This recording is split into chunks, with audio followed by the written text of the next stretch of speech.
صبح اٹھنے سے لے کے رات سونے تک درجنوں مرتبہ انسان کا دیکھتا ہے دنیا اور آخرت میں لڑائی ہوتی ہے، درجنوں مرتبہ۔ بد نظری، نظر کی حفاظت وہی کرتا ہے جسے آخرت پر یقین ہو اور آخرت کی جنت کی حوروں کے حصول کا شوق بھی ہو۔ اللہ فرماتے ہیں توبہ کرو۔ اب جب انسان نے توبہ کر لی، دوبارہ کچھ وقت کے بعد انسان کا دل گناہوں کی طرف مائل ہوتا ہے۔ یہ ہر انسان کی فطرت ہے، ایسا نہیں ہو سکتا کہ مائل ہی نہ ہو، کیونکہ مائل ہونا بند ہو جائے آزمائش پھر ختم ہو جائے گی، پھر ترجیح ختم ہو جائے گی نا، دنیا اور آخرت کا مقابلہ ہی ختم ہو جائے گا۔ میچ میں تو جب تک مقابلہ ہوتا ہے تو اس میچ کو میچ کہتے ہیں، اس میں ہار جیت کا فیصلہ ہوتا ہے۔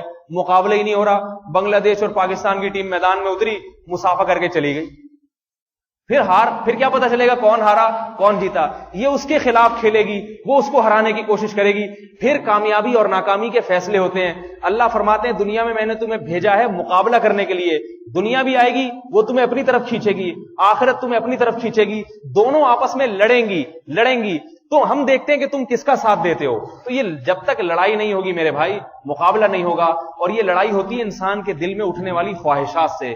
بار بار خواہشات پیدا ہوتی ہیں جو انسان کو گناہ کی طرف، عورت کو بے پردگی کی طرف، اولاد کو ماں باپ کی نافرمانی کی طرف، جوان آدمی کو بد نظری اور زنا کی طرف اور حرام کاریوں کی طرف، اور مال کمانے والے کو حرام کھانے کی طرف۔ یہ تمام کی تمام بری خواہشات ہیں جو انسان کو دنیا کی طرف کھینچتی ہیں۔ اللہ تعالیٰ فرماتے ہیں مقابلہ کرنا ہے، اور اگر کبھی مقابلے میں ہار جاؤ توبہ کرو، اور توبہ کرنے کے بعد اللہ کیا فرماتے ہیں کہ وَلَا تَشْتَرُوا بِعَهْدِ اللَّهِ ثَمَنًا قَلِيلًا۔ بڑی عجیب آیت ہے یہ۔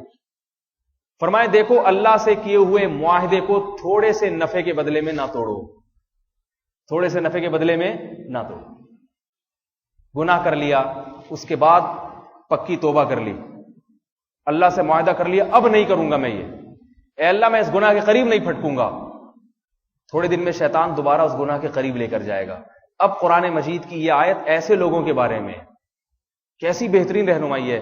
اب اللہ کیا فرما رہے ہیں؟ تمہارا اس تھوڑے سے نفع کی طرف دل چاہ رہا ہے جسے تم بہت زیادہ سمجھ رہے ہو۔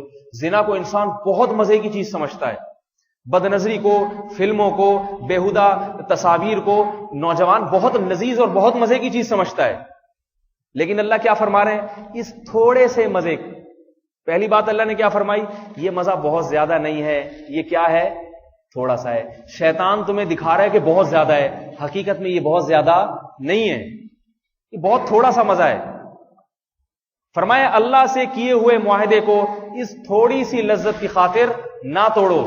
انما عند اللہ هو خیر لکم، فرمایا یاد رکھو اگر آج اس معاہدے پر قائم رہے تو اللہ کے پاس جو کچھ تمہارے لیے ہے هو خیر لکم، وہ اس سے کئی گنا بہتر ہے، کئی گنا بہتر ہے۔ آج اپنی آنکھوں پہ کنٹرول کر لو، اپنی آنکھوں پہ کنٹرول کر لو، جھکا لو۔ آج نظر کو جھکانا مشکل ہے، ہمت کر کے جھکا لو ایک دفعہ نظر کو، یہ سوچ کے جھکا لو کہ اللہ تعالیٰ کیا فرما رہے ہیں؟ ما عند اللہ خیر لکم، اللہ کے پاس جو کچھ ہے تمہارے پاس ہے نہیں، نظر نہیں آ رہا، میں نے اپنے پاس جو رکھا۔ ایسے لگتا ہے جیسے کوئی بیٹا باپ کو بتا رہا ہے، باپ بیٹے کو بتا رہا ہے بیٹا یہ چیز نہ کھاؤ، میں تمہارے لیے بازار سے ایک چیز لے کر آئی ہوں، ڈبے کے اندر رکھی ہوئی ہے، وہ اس سے بہت زیادہ مزیدار ہے، یہ کھا لیا پیٹ بھر جائے گا۔ یہ دال پکی ہوئی ہے، اس میں صرف ٹماٹر کے 2-4 تڑکے دیکھ کے تم اس پہ رالے گرا رہے ہو اور کہہ رہے ہو ابو مجھے کھانے دو۔ باپ کہہ رہے بیٹا میں بازار سے تمہارے لیے برگر لے کر آیا ہوں، بریانی لے کر آیا ہوں، ڈبے کے اندر پیک ہے، تھوڑا سا ٹھہر جاؤ، مہمانوں کا انتظار ہو رہا ہے، 10-15 منٹ کی بات ہے، یہ ابھی کھا لیا نا تو پیٹ بھر جائے گا، اس کا مزہ نہیں آئے گا، اس میں لذت نہیں رہے گی۔ میرے پاس جو کچھ ہے، تو اس وقت باپ کیا لفظ استعمال کرے گا؟ میرے پاس، یہ نہیں کہے گا اس ڈبے میں جو کچھ رکھا ہوا ہے، یہاں باپ اپنی طرف نسبت کرے گا، بیٹا میں جو تمہارے لیے لایا ہوں، تو بیٹے کے دل میں کیا احساس ہوگا؟ یہ میرا باپ ہے، یقیناً کوئی لذیذ چیز لایا ہوگا، تبھی مجھے روک رہا ہے اس سے۔ اللہ نے فرمایا لا تشتروا بعہد اللہ ثمنا قلیلا، فرمایا اللہ سے کیے ہوئے معاہدے کو تھوڑے سے مزوں کی خاطر نہ توڑو۔ مجھے یہ جب میں آیت تلاوت کرتا ہوں ایسا لگتا ہے جیسے اللہ بہت محبت سے، بہت لاڈ سے اپنے بندوں کو سمجھا رہے ہیں کہ دیکھ یہ تو جو ہے نا بد نظری کرنا چاہ رہا ہے، زنا کی طرف جا رہا ہے، شراب پینا چاہ رہا ہے، عورت بے پردگی کرنا چاہ رہی ہے، صرف اس لیے کہ زینت اظہار ہو، لوگ تعریفیں کریں۔ اللہ فرماتے ہیں یہ لوگوں کی تعریفیں، یہ تھوڑے سے مزے ہیں، تھوڑے سے مزے، ان تھوڑے سے مزوں کی خاطر تو نے جو مجھ سے ایگریمنٹ کیا ہے، معاہدہ کیا ہے، وہ بہت بڑی چیز ہے، اس کو اتنے سے معمولی بات